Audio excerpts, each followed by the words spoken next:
World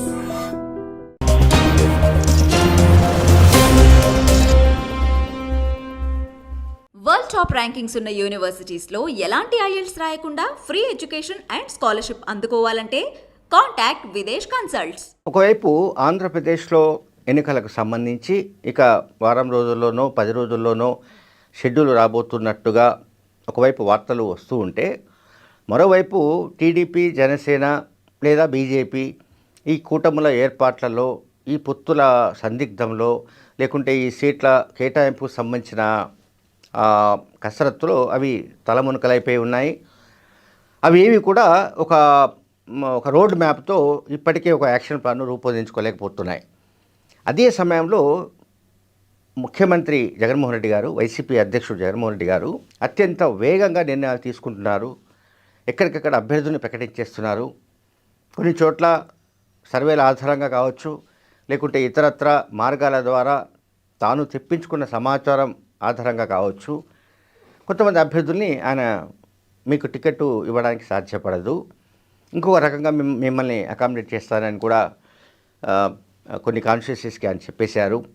కొంతమంది sitting అభ్యర్థుల్ని మార్చేశారు, కొంతమంది నియోజకవర్గాలను మార్చారు, కొంతమంది ఎంపీల్ని ఎమ్మెల్యేలుగా పోటీ చేసే విధంగా ఆయన నిర్ణయాలు తీసుకున్నారు. కొంతమంది ఎమ్మెల్యేలు ఎంపీలుగా పోటీ చేసే పరిస్థితులు కనిపిస్తున్నాయి. ఉదాహరణకు ఇప్పుడు నెల్లూరు సిటీ ఎమ్మెల్యే మాజీ మంత్రి అనిల్ కుమార్ యాదవ్ ఉన్నాడు. అనిల్ కుమార్ యాదవ్ను నర్సరావుపేట లోక్సభ నుంచి పోటీ చేయబోతున్నాడు. సో నర్సరావుపేట ఎంపీగా ఉన్న, ప్రస్తుతం వైసీపీ ఎంపీగా ఉన్న లావు శ్రీకృష్ణదేవరాయలకు ఆయనను గుంటూరు నుంచి పోటీ చేయవలసిందిగా జగన్మోహన్ రెడ్డి గారు కోరారు. బట్ దాన్ని ఆయన తిరస్కరించి నర్సరావుపేట నుంచి పోటీ చేస్తారని ఆయన చెప్పారు. దాన్ని జగన్మోహన్ రెడ్డి గారు ఒప్పుకోలేదు. దాంతో ఆయన పార్టీ నుంచి బయటికి వెళ్ళిపోయి తెలుగుదేశం పార్టీలో చేరబోతున్నారు. సో త్వరలో అధికారికంగా ఆయన నర్సరావుపేట నుంచి టీడీపీ అభ్యర్థిగా పోటీ చేసే అవకాశాలు ఉన్నాయి. అలాగే విజయవాడ సెంట్రల్ నుంచి sitting MLA Malladi Vishnu episode మనకు తెలుసు. ఆయనకు అక్కడ కాకుండా సీటు వచ్చే పరిస్థితి లేదనడంతో ఆయన వేరే దారి చూసుకుంటున్నట్టుగా మనకు కనబడుతోంది. సో కొన్ని కాన్స్టిట్యున్సీస్లలో, అంటే ఎదర్ పార్లమెంట్ ఆర్ అసెంబ్లీ, కొన్ని సెగ్మెంట్స్లో కొంత అసంతృప్తి లేదా జగన్ పట్ల కొంత అసహనం, లేదంటే జగన్ గారి పట్ల కొంత వ్యతిరేకత వ్యక్తమవుతున్నప్పటికీ నేను చెప్తున్నది ఏంటంటే, యాజ్ ఏ హోల్గా, అంటే ఆంధ్రప్రదేశ్ వ్యాప్తంగా 175 అసెంబ్లీ సెగ్మెంట్స్, అట్లాగే 25 పార్లమెంట్ నియోజకవర్గాల్లో ప్రతిపక్షాల కంటే కూడా వేగంగా, అత్యంత దూకుడుగా జగన్మోహన్ రెడ్డి గారు నిర్ణయాలు తీసుకుంటున్నారు. ఆ నిర్ణయాల్ని అమలు చేస్తున్నారు.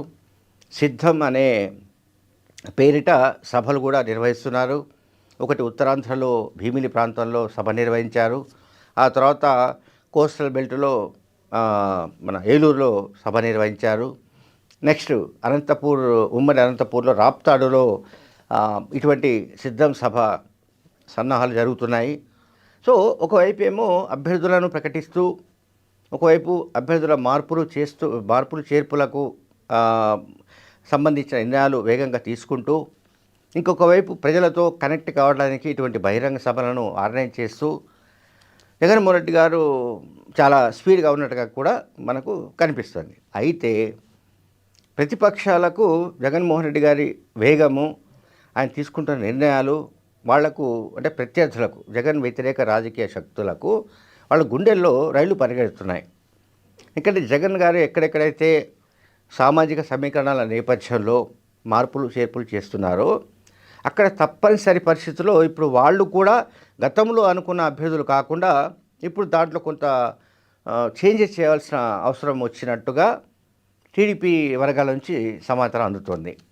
సో తెలుగుదేశం, జనసేన ఇవి కూటమిగా ఏర్పడి బీజేపీతో కూడా కలిసి పోటీ చేయాలనుకొని వాళ్ళు సూత్రప్రాయంగా నిర్ణయించుకున్నప్పటికీ ఈ వేగం ఏదైతే ఉందో, అంటే ఆంధ్రప్రదేశ్లో వైసీపీ అనుసరిస్తున్న విధానాలు, రాజకీయంగా తీసుకుంటున్న డెసిషన్స్, ఆ స్థాయిలో ప్రతిపక్షాలలో ఆ వేడి కానీ, ఆ వేగం కానీ, లేకపోతే ఆ తరహా ఆ, ఏమంటాం యుద్ధరంగానికి సిద్ధమైన పరిస్థితులు మనకు కనిపించట్లేదు. జగన్మోహన్ రెడ్డి గారి యాంగిల్లో మనం ఆలోచిస్తే ఆయన రేపు త్వరలో జరిగే కురుక్షేత్ర సంగ్రామానికి తాను సిద్ధమవుతూ పార్టీ క్యాడర్ను ప్రజల్ని కూడా ఆయన సిద్ధం చేస్తున్నారు. అందువల్ల ఆ స్థాయిలో సంసిద్ధత అనేది అంటే ప్రిపేర్డ్నెస్ అంటాం కదా జనరల్గా, ఆ ప్రిపేర్డ్నెస్ అనేది ప్రతిపక్షాలు కనిపించట్లేదు. తెలుగుదేశం కావచ్చు, జనసేన కావచ్చు, ఆ పార్టీలో అటువంటి ప్రిపేర్డ్నెస్ లేకపోవడం, అట్లాగే అభ్యర్థుల ఖరారు విషయంలో డిలే జరుగుతుండడం, ఇటువంటి పరిస్థితుల వల్ల ఏంటంటే రెండు పార్టీల్లో కూడా గందరగోళ పరిస్థితులు కొనసాగుతున్నాయి. అందువల్ల ఏంటంటే పరిస్థితులు నెమ్మదిగా అంటే గతంలో ఒక 10-15 రోజుల క్రితం, నెల రోజుల క్రితం కొంత అక్కడక్కడ మైనస్ ఉంది అనుకున్న చోట కూడా వైసీపీ మళ్ళీ ప్లస్లోకి వచ్చిందన్న అభిప్రాయం ఒకటి బలంగా ప్రజల్లో వినిపిస్తోంది. Thank you very much.